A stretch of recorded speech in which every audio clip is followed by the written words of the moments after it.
Los pecados secretos echados fuera por avispas exterminadoras.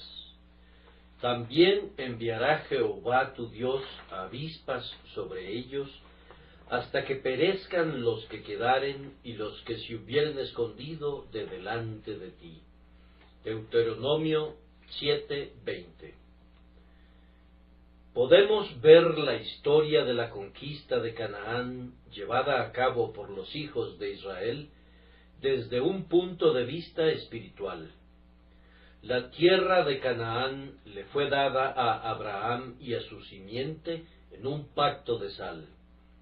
Nuestro cuerpo, alma y espíritu son entregados a Cristo Jesús como su porción y su herencia, y el principio recién nacido en nosotros, representado por la simiente de Israel, ha de conquistar la totalidad de nuestro ser para Cristo, para que Él la posea, incluyendo todos sus poderes y pasiones, todas sus partes y facultades.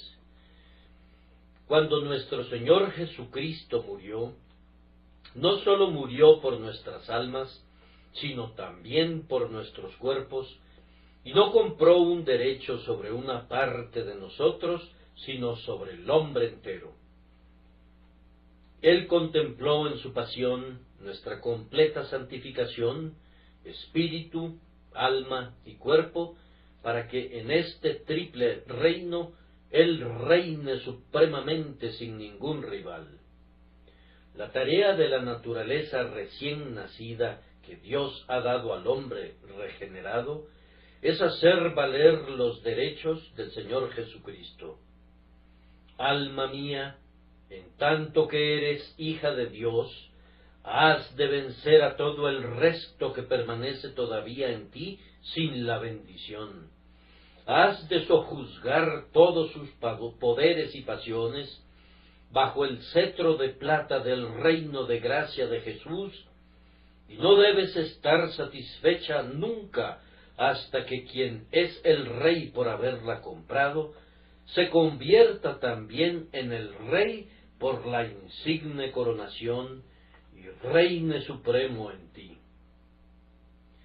Aunque Israel poseía a Canaán por derecho, los heveos y los jebuseos y 7 poderosas naciones mantenían la posesión y, ¡ay!, somos llevados a sentir dolorosamente que, aunque Cristo tiene todo el derecho sobre nosotros, y Él únicamente ha de reinar en nuestros cuerpos mortales, sin embargo, el pecado tiene una morada en nosotros. Esos viejos pecados que nacieron con nosotros y que parece que nunca morirán hasta que nosotros mismos seamos envueltos en nuestra mortaja, han entrado en nosotros y morarán en nosotros. Yo podría decir acerca de nuestra naturaleza lo que se dijo en Egipto durante la plaga de las ranas. He aquí estas inmundas criaturas han llegado a nuestros aposentos y nuestras artesas. No hay ninguna parte de nuestro corazón que sea demasiado ardiente o demasiado sagrado para que el pecado no se entrometa allí. Toda la cabeza está enferma y todo el corazón está apocado. Desde la planta del pie hasta la cabeza, naturalmente, no hay nada sino heridas y raspones y llagas putrefactas. El pecado se ha atrincherado en nuestra naturaleza y no permitirá ser echado fuera por nuestra simple plática sobre él, ni por nuestras mejores resoluciones. Nuestros pecados tienen carros de hierro, como bien sabemos los que tenemos que contender contra ellos, y sus ciudades tienen murallas que llegan hasta el cielo. Su sistema de trincheras es muy sólido. Nuestros pecados se han afianzado de tal manera en nuestra carne que clama: no los maten. Ciertamente ya pasó la amargura de la muerte, dijo Agag, cuando se presentó alegremente delante de Samuel. Y así, nuestros pecados vienen tan alegremente ante nosotros y asumen formas tan agradables y son tan simpáticos que algo nos susurra: déjalos que vivan. Es difícil eliminarlos, es muy difícil cortarlos y no dejar ni una raíz ni una rama, pues mantienen la posesión y la nueva naturaleza es tan solo un bebé. Pero la vieja naturaleza es el viejo hombre y es una lucha muy desigual entre un bebé y un hombre viejo. La nueva naturaleza acaba de emerger a una atmósfera que no es propicia para ella, en tanto que la vieja naturaleza tiene todo lo que necesita como ayuda. El diablo desde abajo, el mundo desde afuera, e incluso los cuidados de los negocios y de la vida, todos parecen actuar como aliados de la vieja naturaleza. Mientras tanto, la nueva naturaleza tiene que luchar sola, excepto que el Espíritu Eterno es nuestro ayudador, y aquel que es el Padre de nuestra nueva naturaleza es también su apoyo y su socorro. De lo contrario, habría muerto desde hace tiempo y habría sido eliminada por las huestes de sus enemigos. Cristo y la santidad tienen un derecho sobre nosotros, pero el pecado mantiene la posesión. Entonces, ¿qué pasa, amados? Pues sucede esto: ya que el pecado no tiene derecho alguno sobre ninguna parte de nosotros, emprendemos una guerra buena y legal cuando buscamos, en el nombre de Dios, echarlo fuera. Oh cuerpo mío, tú eres un miembro de Cristo. ¿Acaso he de tomarte y sujetarte al príncipe de las tinieblas? Oh alma mía, Cristo sufrió por mis pecados y te redimió con su sangre sumamente preciosa. ¿Acaso he de permitir que tu memoria se convierta en una bodega de maldad, o que tus pasiones se conviertan en tizones de la iniquidad? ¿He de entregar mi juicio para que sea pervertido por el error, o mi voluntad para que sea conducida con los grilletes de la iniquidad? No, alma mía, tú le perteneces a Cristo, y el pecado no tiene ningún derecho sobre ti. El pecado no tendrá dominio sobre nosotros, pues no estamos bajo la ley, sino bajo la gracia. Cristo nos ha comprado y pagó por nosotros. Dios nos ha heredado para que seamos de Cristo, le pertenecemos, nosotros somos su porción y su recompensa. Entonces, el pecado no tiene ningún derecho legal, pero tiene la posesión, y ustedes saben que eso equivale a 9 puntos de la ley. Pero vamos a disputar los 9 puntos, vamos a presentar el punto más importante, que Dios, el juez de todo, ha decidido que los comprados con sangre le pertenecen a Cristo, y lucharemos incluso hasta la muerte en contra de estos pecados. Si leemos este capítulo en un sentido espiritual, se nos instruye que no hemos de tolerar de ninguna manera ningún tipo o suerte de tregua con el pecado. Yo creo que muchos creyentes, espero que sean creyentes, han renunciado a combatir una parte de sus pecados. No son borrachos, no son rateros, no son dados a la inmundicia de vida o de lenguaje, pero tal vez el suyo sea un temperamento irascible y no tratan de dominarlo. Piensan que eso es constitucional y suplican por esa condición como si debieran dejarla tranquila.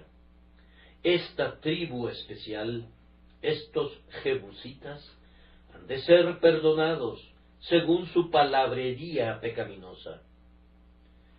Pero, oh amados, como cristiano, no tengo más derecho a permitir que el mal carácter more en mí, del derecho que tengo de permitir que el propio demonio more allí.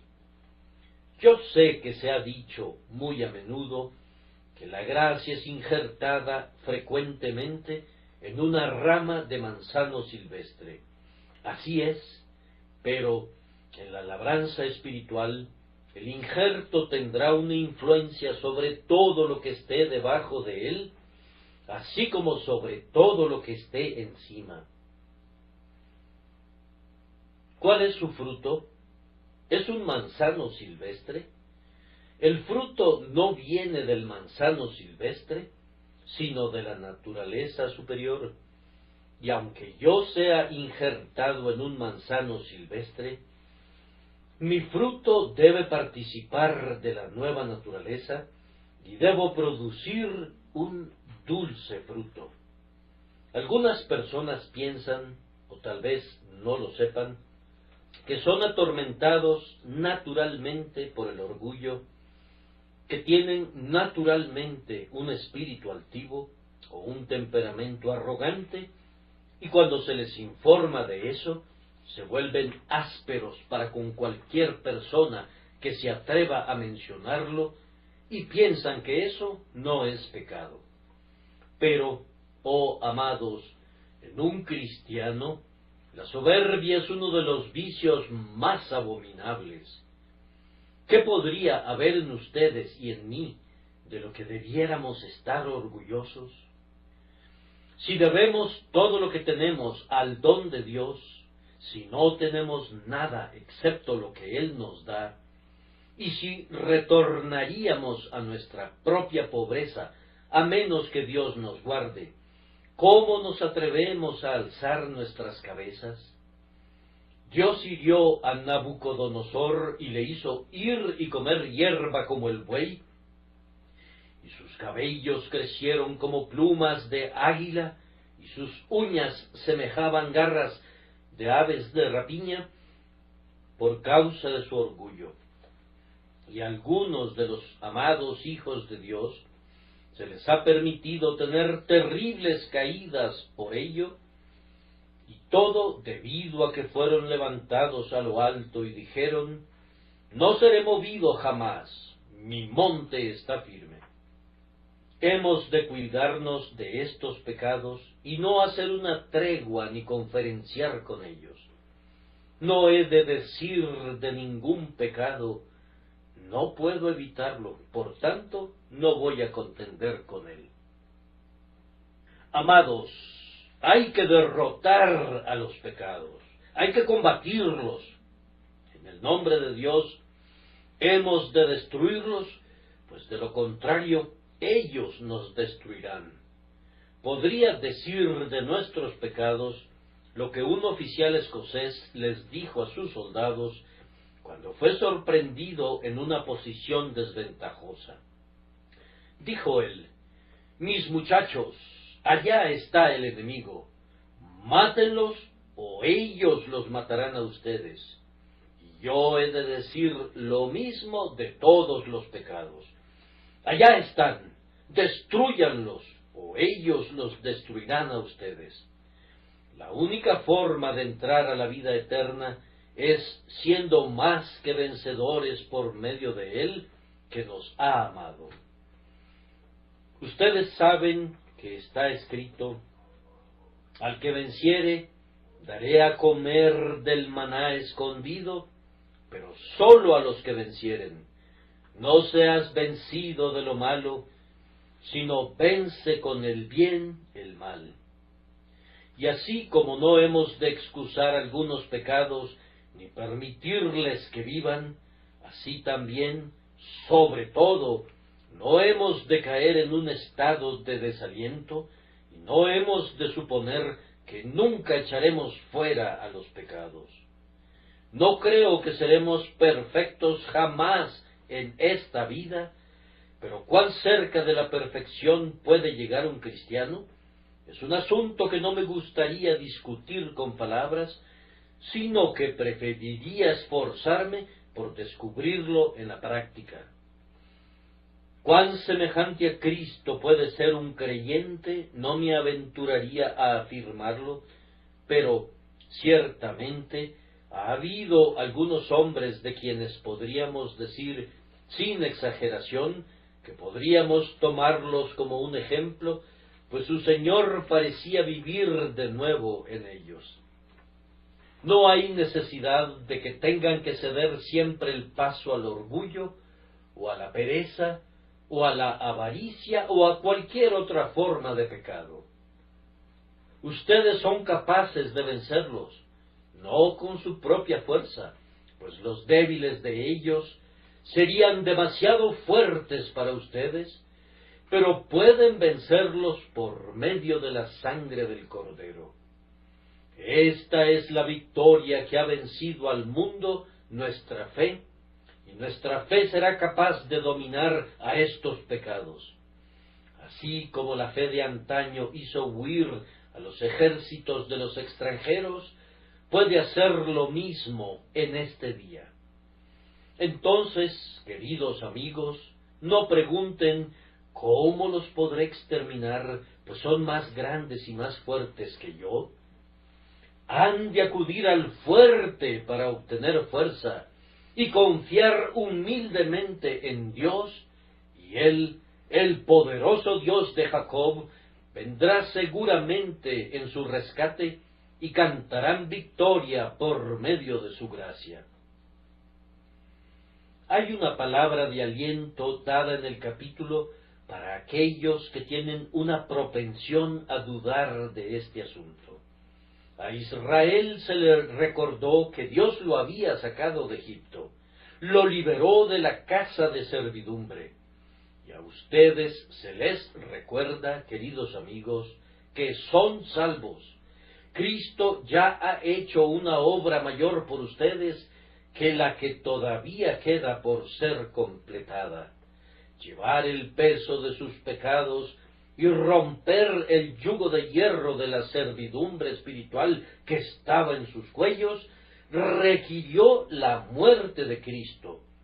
Pero habiendo sido ya hecho eso, comparativamente, es sólo una ligera labor liberarlos del pecado que mora todavía en ustedes. El trabajo más importante ya ha sido hecho. Jehová se hizo hombre, vivió en la tierra. Dios, el Verbo, se hizo carne y habitó entre nosotros, y a su debido tiempo se humilló en su obediencia, incluso hasta la muerte, y muerte de cruz.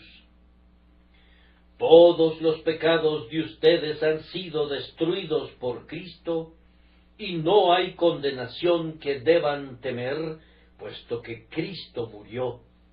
Ustedes son perdonados. El yugo ha sido quitado de sus hombros. Ustedes han sido liberados por el Hijo y son, en verdad, libres. Es cierto que se encuentran en el desierto, pero han llegado a través del Mar Rojo, donde sus pecados murieron ahogados. No verán jamás a sus enemigos, sus viejos pecados. El maná cae en torno a su campamento, y la columna de fuego y de nube los conduce a través del desierto. Ya que han visto lo que Dios ha hecho, ¿tendrán miedo en cuanto al futuro? ¡Ánimo! ¡Ánimo! Él nunca comienza algo sin tener la intención de terminarlo. Nunca se dirá de él, este hombre comenzó a construir, pero no fue capaz de completar la estructura. ¡Ánimo! ¡Ánimo! No los sacó de Egipto para que fueran destruidos. ¿Qué dirían los paganos en cuanto a su Dios si, después de todo, cayeran y perecieran? Saldrán airosos, entrarán en posesión de cada pulgada de la tierra prometida. Solo sean fuertes y muy valientes, pues el Señor ciertamente echará fuera sus pecados y tomará su cuerpo, alma y espíritu como posesión consagrada y santa por siempre. Pero hay una creencia entre algunos cristianos que son poco instruidos y que no conocen nada por experiencia, que la santificación es una obra instantánea. Hay algunos que piensan que desde el momento en que creen en Jesús, nunca serán atormentados de nuevo por ningún pecado, cuando es precisamente entonces que comienza la batalla. En el instante en que el pecado es perdonado, deja de ser mi amigo y se convierte en mi mortal enemigo. Cuando la culpa por el pecado ha desaparecido, entonces el poder del pecado se vuelve detestable y comenzamos a contender contra él. Cada vez y cuando nos enteramos de amigos que no pueden entender mi enseñanza sobre este punto, afirman que no sienten nada del pecado que se subleva en ellos.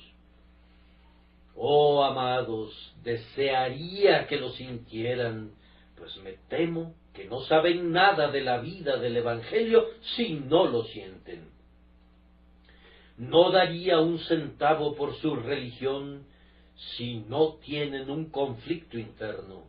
Incluso los paganos virtuosos han ido más lejos que eso, pues algunos de ellos han escrito que sintieron que eran como dos partes contendiendo o peleando, y ciertamente los cristianos han ido más lejos todavía, o deberían haber ido más lejos. Esto lo sé, sea lo que sea en cuanto a ustedes.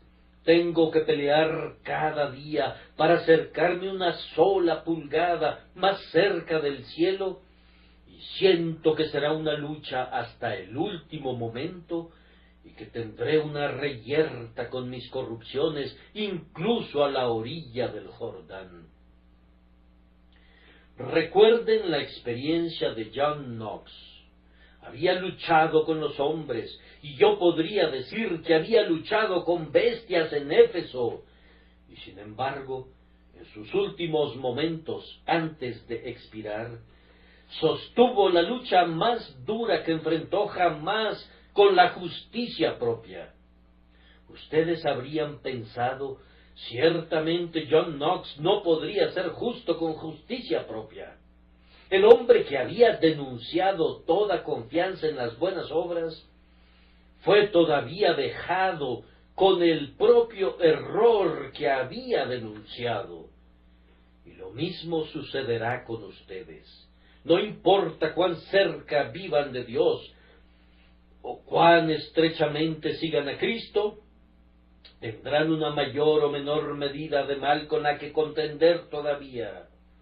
Es más, podría decir que entre más santo seas, más tendrás que luchar contra el pecado.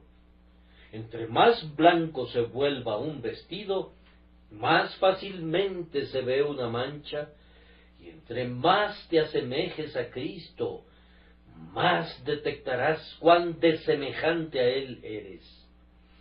Un sentido espiritual será despertado, de tal manera que descubrirás que es pecado aquello que no considerabas que era pecado. Y a menudo sentirás, entre más estés progresando en la gracia, como si no estuvieses creciendo del todo, o como si, ciertamente, pareciera que vas hacia abajo. Cuando pienso que soy más malvado, soy más santo, y cuando lamento mi propia pecaminosidad, entonces soy más propenso a ser aceptado por Dios. Es mejor tener una baja opinión de uno mismo, pero ya sea que sí o que no, puedes tener esto por cierto: has de echar fuera tus pecados de poquito en poquito. No serán echados fuera de inmediato. Será la labor de toda una vida, y nunca tendrás que quitarte tu armadura ni envainar tu espada hasta que llegues al lecho del guerrero y descanses en la tumba. Ahora deseo llamar su atención especialmente al versículo que estamos considerando. Vemos que después de un largo conflicto con Canaán, algunos de esos antiguos habitantes existían todavía. Se ocultaban en cuevas y en otros lugares, pero debían de ser sacados por un arma muy singular, es decir, por avispas. Estas avispas debían encontrarlos y sacarlos, tal vez, debían picarlos y matarlos, o si no, debían hacerlos salir para que fueran eliminados por los hijos de Israel. 3 cosas han de ser advertidas, entonces, esta mañana. La primera es pecados que son dejados y guardados en nosotros, incluso en nosotros, que durante muchos años hemos sido seguidores de Cristo. En segundo lugar, un medio muy singular de destruirlos. Luego, en tercer lugar, una lección sugerente para todos nosotros, que nos enseña a examinar nuestros propios corazones para descubrir estos pecados secretos. Y primero, queridos amigos, veremos los pecados que permanecen y quedan escondidos. John Bunyan, muy sabiamente, describe la ciudad de alma humana después de que fue tomada por príncipe Emanuel. El príncipe cabalgó al castillo llamado Corazón y tomó posesión de él, y la ciudad entera fue suya. Pero había ciertos diabolonianos, seguidores de Diablo, que nunca abandonaron la ciudad. No podían ser vistos en las calles, no podían ser oídos en los mercados, no se atrevían nunca a ocupar ninguna casa, pero andaban espiando en ciertas viejas guaridas y cuevas. Algunos de ellos se volvieron lo suficientemente impudentes para ofrecerse como siervos a los hombres de alma humana bajo otros nombres. Estaba el señor Codicia, que era llamado el señor Prudencia Económica, y estaba el señor Lujuria, que era llamado el señor Júbilo Inofensivo. Adoptaban otros nombres y vivían todavía allí, para suma molestia de la ciudad de alma humana, andando a escondidas en hoyos y en rincones, y sólo saliendo en los días oscuros, cuando podían hacer la maldad y servir al príncipe negro. Ahora, en todos nosotros, por vigilantes que seamos, aunque pongamos al señor Buen Fisgón a escuchar a la puerta, y vigile, y mi señor alcalde, el señor Entendimiento, sean muy cuidadosos para buscarlos a todos ellos, aún así, muchos pecados ocultos aún permanecerán. Pienso que deberíamos siempre orar a Dios pidiéndole que nos perdone aquellos pecados de los que no sabemos nada. Tus agonías desconocidas, reza la antigua liturgia griega, y hay pecados desconocidos para los cuales esas agonías hacen expiación. Tal vez los pecados que ustedes y yo confesamos no sean ni la 10ª parte de los que realmente cometemos. Nuestros ojos no están lo suficientemente abiertos para conocer la atrocidad de nuestro propio pecado, y es posible que si pudiéramos conocer plenamente el alcance de nuestra propia pecaminosidad, nos volvería locos. Es posible que Dios, en su misericordia, permita que seamos algo ciegos para con la maldición abominable del pecado.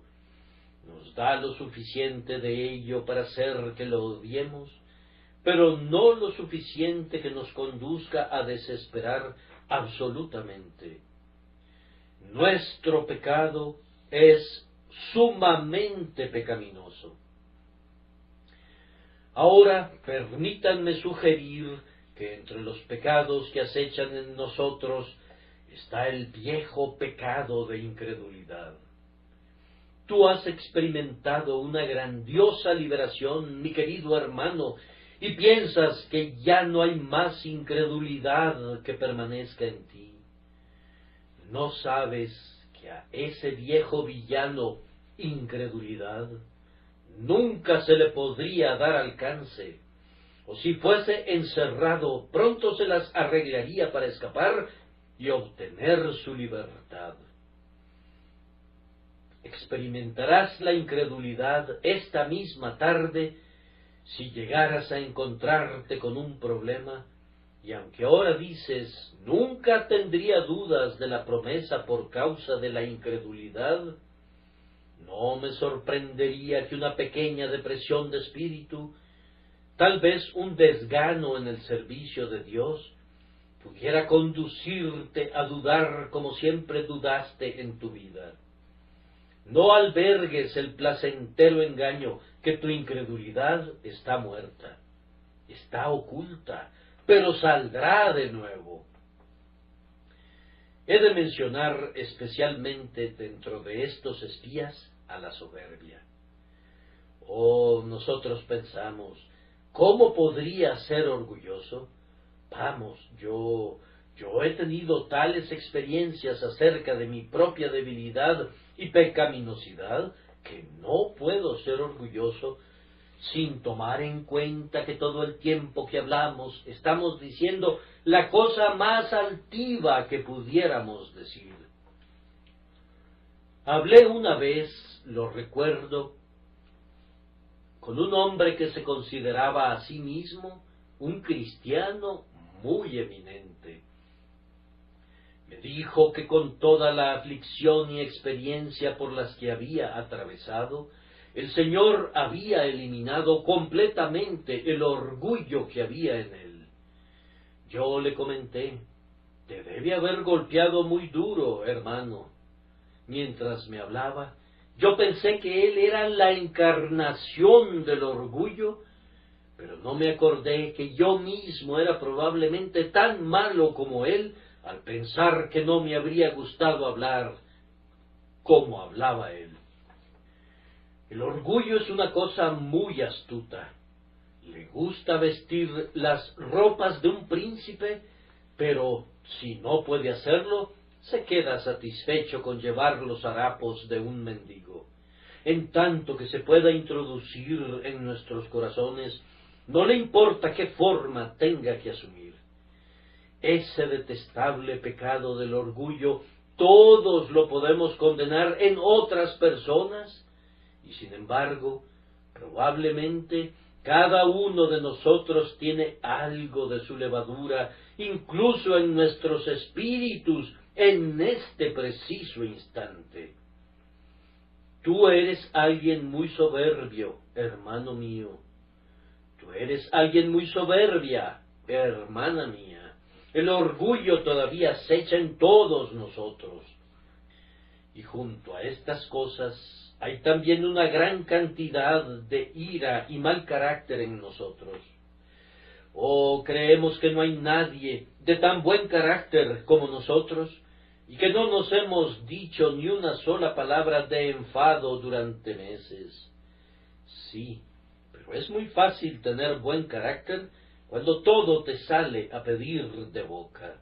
Es algo muy fácil ser amigable y amable y cortés y amoroso, y nunca estar enojado cuando la esposa es muy amable. Y los hijos son obedientes, y los siervos son serviciales, y el negocio prospera. Pero, mi querido hermano, ¿cómo sería si los asuntos hubieran de cambiar y pudieran hacerlo muy pronto? Supón que estuvieras irritado como el hermano fulano de tal lo está. ¿Qué pasa entonces? Tú sabes que no has de juzgar al hombre por las circunstancias. Hemos de juzgarle intrínsecamente por sí mismo. Un barril de pólvora no es muy peligroso si uno se sienta sobre él o lo guarda bajo la cama en la noche, o si se le usa como almohada. Es algo muy seguro, en verdad, siempre que no haya ningún fuego cerca de él. No ha explotado y, sin embargo, ha estado bajo nuestro propio sillón todo el tiempo. Ah, pero si las chispas hubieran volado, como vuelan en la casa de tu vecino al otro lado del camino, ¿podrías decir que tu pólvora es muy diferente de la suya? Y yo creo, a veces, que cuando pensamos que hemos destruido a la ira y hemos abatido la tendencia al enojo, es sólo porque el cananeo se ha escondido y no podemos verle. Pero él todavía está allí y puede salir un día de nuevo. Lo mismo sucede con nuestro descontento y rebelión. No me doy cuenta de que estoy descontento. Varios de ustedes pueden decir lo mismo. Se sienten felices esta mañana, llenos de gratitud y agradecidos. Podrían cantar: no cambiaría mi bienaventurado estado por nada de lo que la tierra llama bueno o grandioso. Sí, pero no debes estar demasiado seguro de que no ha quedado ningún descontento en tu corazón. Ahora supón, y esa suposición es tan fácil de hacerse, supón que uno de tus seres más queridos se enfermara y muriera. Puedes bendecir a un Dios dador, pero ¿podrías bendecir a un Dios que quita? Supón que tus riquezas desarrollaran alas y cada una de ellas volara lejos. ¿Podrías todavía alabar al Dios que es tan bueno cuando quita como cuando da? Hermanos, no sabemos de qué espíritu somos. Cuando nos figuramos que podemos correr con la caballería, sería bueno recordar que no siempre hemos sido capaces de correr con la infantería, y cuando nos imaginamos que tal y tal amigo se comportó mal en la honda aflicción, sería bueno que nos recordáramos a nosotros mismos con frecuencia para que no nos quejemos, pues el descontento podría ser uno de los pecados que acechan en nuestra alma. Además, la idolatría es un pecado que a menudo es encontrado allí. Tú no sabes que idolatras a tu hijo y nunca lo sabrás hasta que ese niño muera, y entonces lo descubrirás.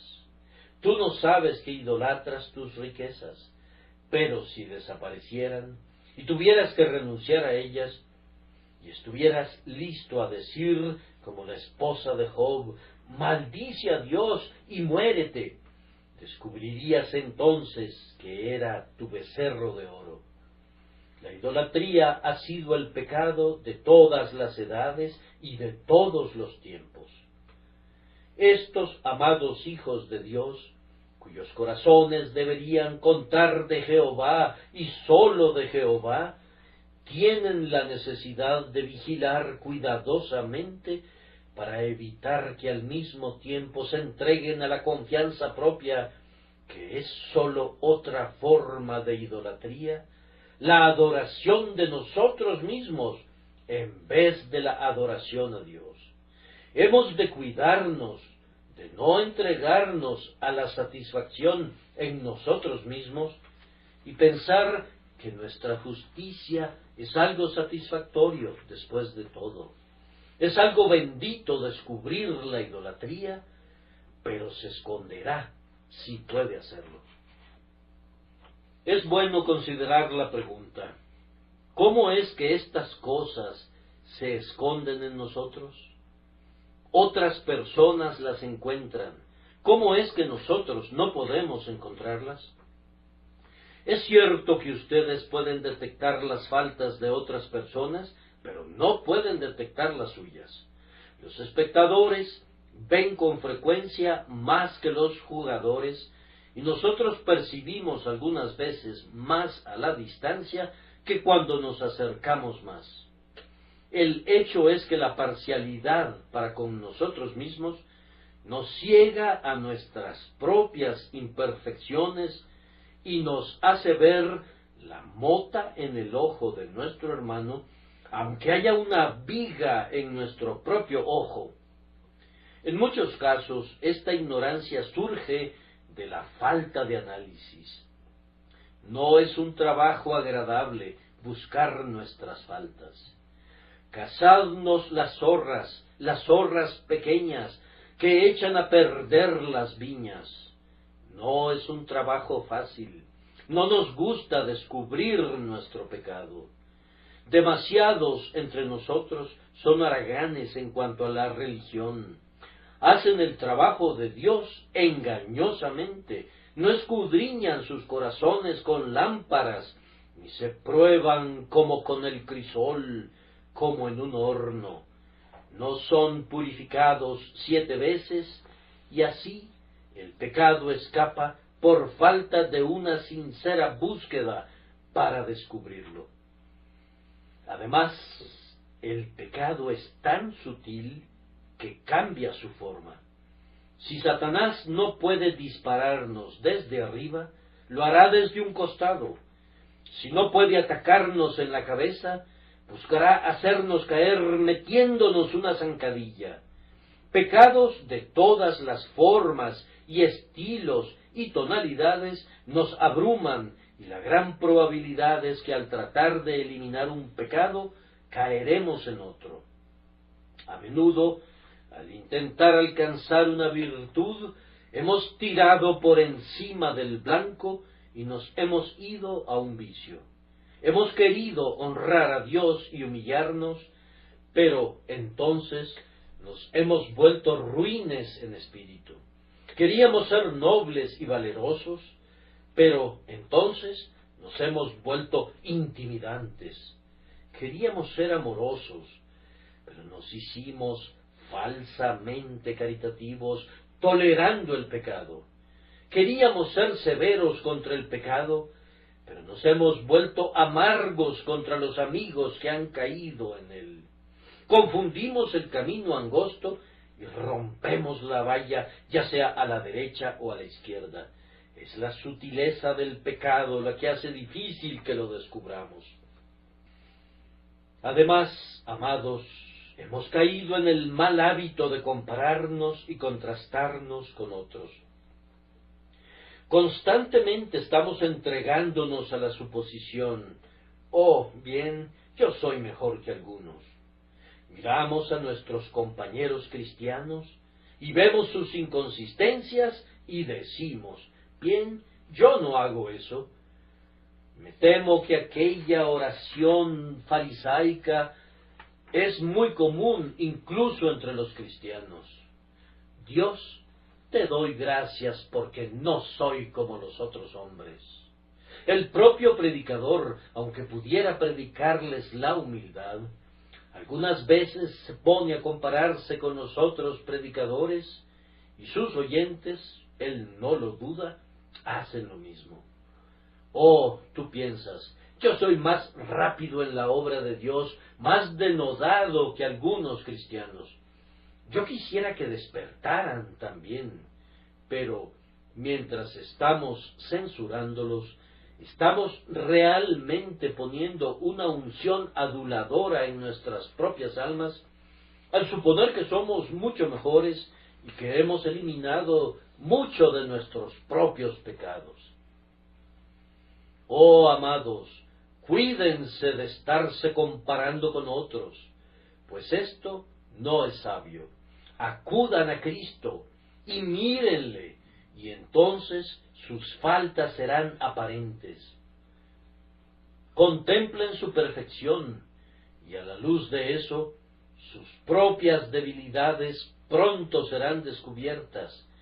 Pero si ustedes miran la justicia de su hermano, que no es sino un poco mejor que la suya, y tal vez no sea tan buena, serán propensos a enorgullecerse y ser altivos, y así caerán en pecado.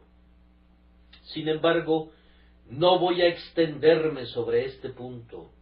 Hay, sin duda, en todos nosotros cananeos que todavía moran en la tierra, que serán espinas en nuestro costado. Ahora, en segundo lugar, un instrumento singular para su destrucción. También enviará Jehová tu Dios avispas sobre ellos. Estos individuos recurrieron a cuevas y madrigueras. Dios empleó los mejores instrumentos para su destrucción. Yo supongo que estas avispas eran avispas grandes, 2 o 3 veces, tal vez, más grandes que una avispa normal, con muy terribles aguijones. No es un caso histórico inusual encontrar distritos que han sido despoblados por insectos que pican. En conexión con el viaje del Dr. Livingstone, no podemos olvidar nunca aquel extraño tipo de huésped que es tal plaga para el ganado en cualquier distrito, que en el momento en que apareció tenían que huir o morir por causa de ellos. La avispa debe de haber sido una criatura muy terrible, pero no es del todo extraordinario que hubiera avispas capaces de echar fuera a una nación. La avispa constituyó un instrumento muy simple. No era el sonido de una trompeta, ni siquiera el centelleo de milagros. Era un instrumento simple y natural para hacer salir a estos pueblos de sus guaridas. Es bien sabido que los insectos, en algunos países, pican a una raza de personas y no a otras. Algunas veces, los habitantes de un país no son cuidadosos en absoluto de los mosquitos o criaturas semejantes, mientras que los extranjeros son grandemente vejados por ellos. Dios, por tanto, podía traer avispas que picarían a los heveos y a los jebusitas, pero no molestarían a los israelitas, y de esta manera los cananeos eran obligados a salir de sus cuevas.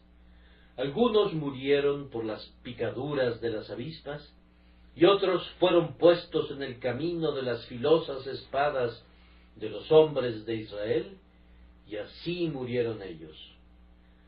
La analogía espiritual para esto es la aflicción diaria que Dios nos envía a cada uno de nosotros. Yo supongo que todos ustedes tienen sus avispas. Algunos tienen avispas en la familia. Tu hijo podría ser una avispa para ti. Tu esposa, tu esposo, tu hermano, el más querido amigo que tienes, pueden ser una cruz diaria para ti. Y aunque una cruz inerte es muy pesada, una cruz viva es mucho más pesada. Enterrar a un hijo es un gran dolor, pero que ese niño viva y peque contra ti es 10 veces peor. Podrías tener avispas que te perseguirán hasta tu recámara. Algunos de ustedes saben lo que eso significa. De tal manera que donde deberías encontrar tu reposo y tu más dulce solaz, es allí donde recibes tu picadura más amarga de la aflicción. La avispa viene algunas veces en la forma del negocio. Tú estás perplejo, no puedes prosperar. Una cosa viene detrás de la otra. Pareces haber nacido para tener más problemas que otras personas. Te has aventurado hacia la derecha, pero fue un fracaso. Empujaste hacia la izquierda, pero eso fue un derrumbe. Casi todo el mundo en el que confías falla inmediatamente, y aquellos en quienes no confías Son las personas en quienes habrías podido confiar seguramente. Parecieras estar infestado con esas avispas en tu negocio para hacer que todo te salga mal. Experimentas perplejidad tras perplejidad. Nada es tan serio como para ser tu ruina, pero representan cierta cantidad de problemas molestos que te mantienen inquieto. Otros tienen avispas en sus cuerpos. Algunos tienen constantes dolores de cabeza, achaques y dolores pasan y disparan a lo largo de los nervios de otras personas. Si pudieras estar libre de ellos, piensas, cuán feliz serías. Pero tienes tu avispa, y esa avispa está siempre contigo. Pero si tratara de mencionar la lista completa de avispas, necesitaría toda la mañana, pues hay una aflicción particular para cada persona. Cada hombre tiene su propia forma de picadura ofensiva que tiene que sentir. Acudirás corriendo a tus amigos algunas veces y dirás, oh, tengo tal problema. Fulano de tal ha estado diciendo tal y tal cosa de mí. Si no tuviera tantos malos vecinos, podría continuar. Este es el peor problema que un hombre podría experimentar. Tú no sabes. El corazón conoce su propia amargura. Hay un esqueleto en cada hogar. Todo hombre tiene un zapato que aprieta más o menos, y no hay un solo cristiano en la tierra que no tenga una avispa. Pero ¿para qué son las avispas? Son enviadas con el mismo objetivo por el que Dios envió las avispas a Canaán, es decir, para echar fuera a los cananeos, y tendré que mostrar que precisamente hacen eso. Las avispas te llevan a la oración. Solo pongan la palabra avispa al verso que hemos estado cantando. Las avispas hacen dulce la promesa. Las avispas dan nueva vida a la oración. Las avispas me conducen a sus pies, me humillan y me mantienen allí. Y entonces acaban de ver el sentido de lo que hacen estas avispas diarias. Tú no orarías si no tuvieras ningún problema. Me temo que te volverías indolente, frío, indiferente. Pero estos te pican y tú dices, he de ir a mi Dios en busca de consuelo para esta plaga, esta molestia. Vamos, qué bendiciones para ti ser picado y conducido a los pies de tu Padre. La picadura que te lleva allí es bendita. No valorarías ni a la mitad las promesas si no fuera por las avispas, pero te diriges a alguna preciosa palabra de Dios que se adecúa precisamente a tu caso y dices, nunca vi tal dulzura en ello como la veo ahora. Bendito sea Dios por enviar un pasaje tan adecuado a mi condición. Las avispas te llevan a la promesa y parecieran señalarte el lugar donde fluyen la leche y la miel. Y cómo tienden también a ponerte a sus pies después de que has sido de un temperamento irascible, después de que has sentido cuán orgulloso debes haber sido, todo debido a que la avispa echó fuera el orgullo, has acudido a Dios y has dicho, Señor, no pensé que fuera tan insensato, no lo habría creído. Si alguien me hubiera dicho ayer, harías tal y tal cosa, yo le habría respondido, ¿es tu siervo un perro para que haga tan grandes cosas? Pero esto me ha turbado tanto, me mordió en una llaga, me irritó al punto que no podía soportarlo, que he hecho lo que no habría hecho por todo el mundo. Eso solo muestra lo que estaba allí antes. Mira, si el pecado no hubiera estado en ti, no habría podido salir. Toda la aflicción del mundo no pone al pecado en el cristiano, pero lo saca. Y justo como la enfermedad es mejor cuando es sacada a la superficie, para que así su poder en el interior pueda ser destruido, así también es una bendición, una dolorosa bendición, cuando la avispa llega y nos hace ver el mal que de otra manera habría permanecido oculto en nosotros. Ustedes saben, mis queridos amigos, prácticamente me atrevería a decir lo que quiero decir. El otro día tú te encontrabas en un marco mental tan celestial, habías gozado de media hora a solas, o acababas de llegar a casa procedente del tabernáculo, y gozaste del servicio, y algo te palmeó en la espalda y te dijo: ¿cómo has crecido en la gracia? No lo dijiste en palabras, pero en verdad pensaste realmente: bien, estoy progresando, hay algo bueno en mí después de todo. Cuando llegaste a casa, tal vez la carne estuvo mal cocinada, o hubo algo que fue preparado de manera totalmente opuesta a lo que hubieras deseado. Te pareció que fue hecho a propósito para irritarte. Pensaste así, y sin considerarlo ni un momento, dijiste algunas palabras muy duras, muy duras. Entonces algo vino y te tocó en el hombro y dijo: ah, ¿es esto crecer en la gracia? Y te sentiste muy humillado, te sentiste rebajado muchos grados en la escala, y cuando subiste a tu alcoba, si hubieras subido allí sin esa avispa, tu oración habría sido la oración de un fariseo, pero según sucedió, cuando llegaste a la alcoba, todo lo que podías decir era: Dios, sé propicio a mí, pecador.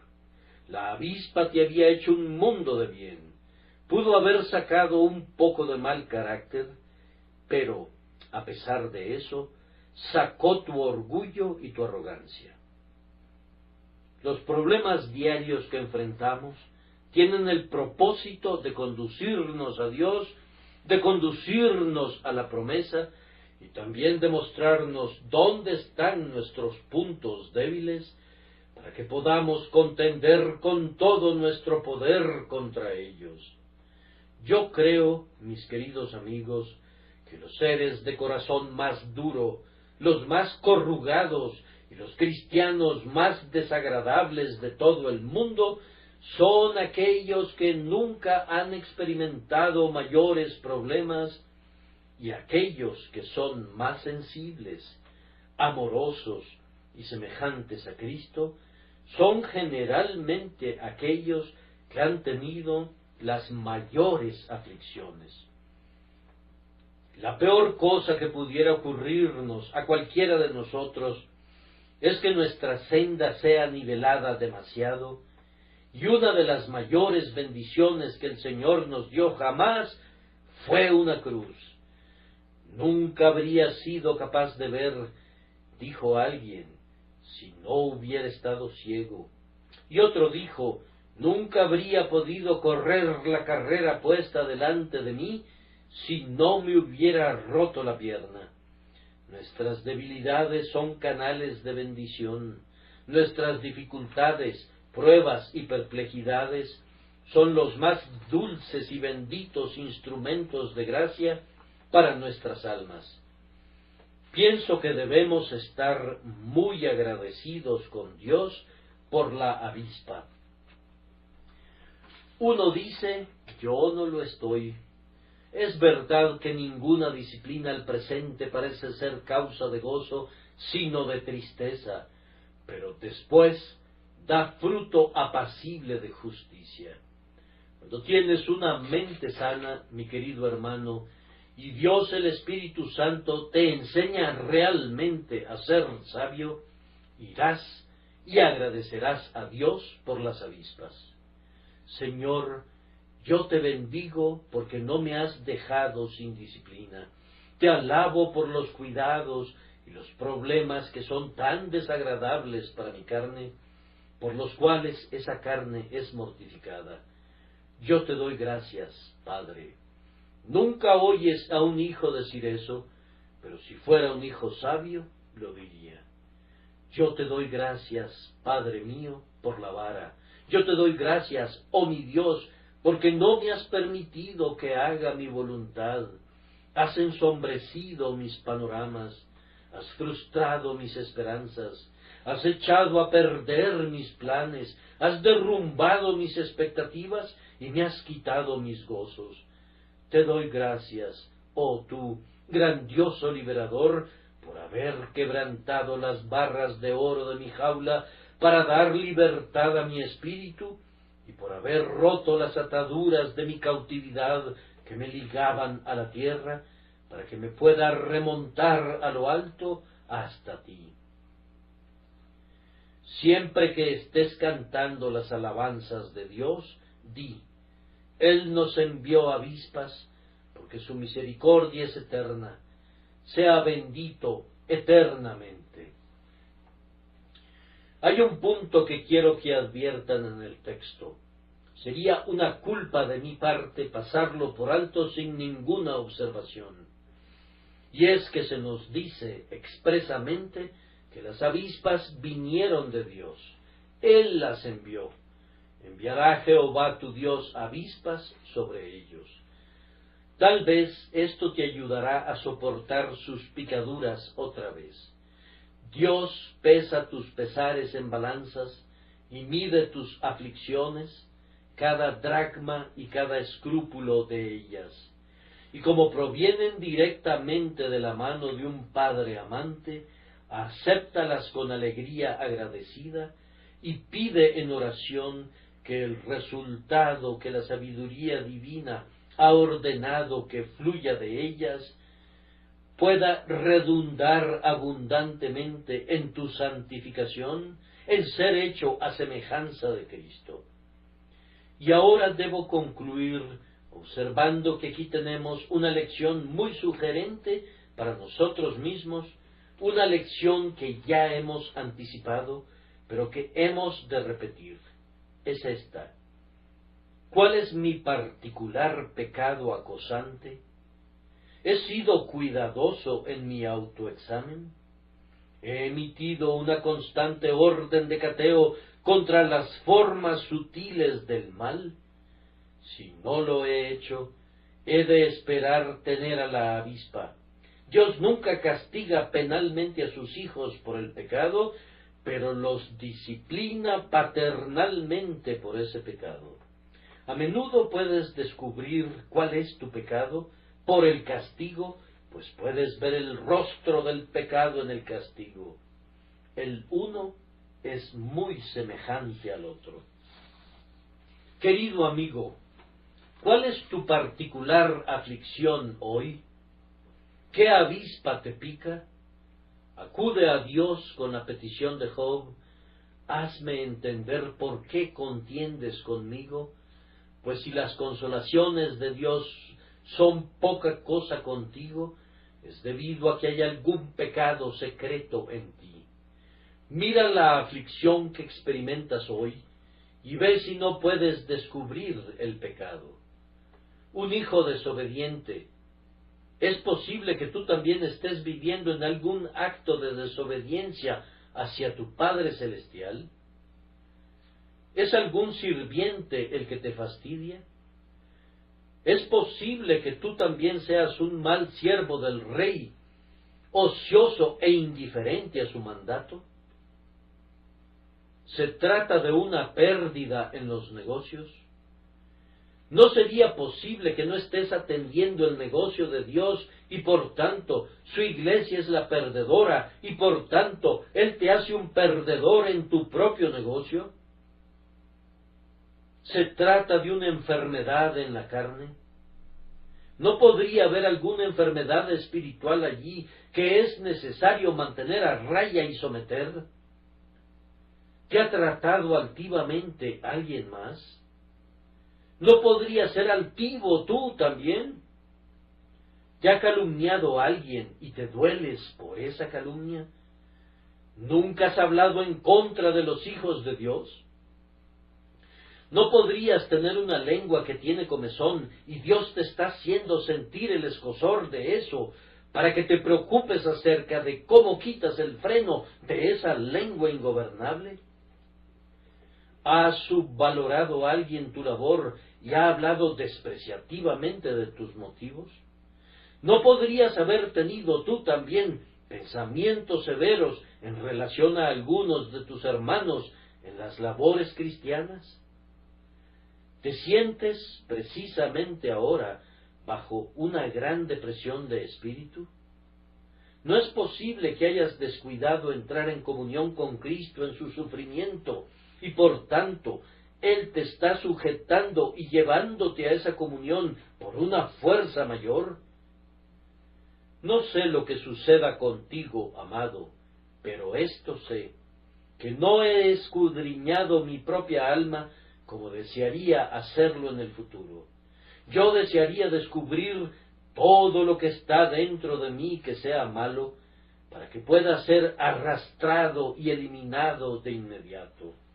Es un trabajo muy duro, es un trabajo que no podría ser hecho si no fuera por esa preciosa seguridad de que Dios está con nosotros. Dios, el poderoso Dios de Jacob, quiere que seamos su pueblo. Él ha preparado un cielo para un pueblo perfecto, y Él nos hará perfectos, para no perdernos a nosotros ni el lugar que nos ha preparado. Él ha jurado por sí mismo que nunca te dejará. Él echará fuera con una mano poderosa y un brazo extendido tus lascivias y corrupciones, hasta que seas perfecto como tu Padre en el cielo es perfecto.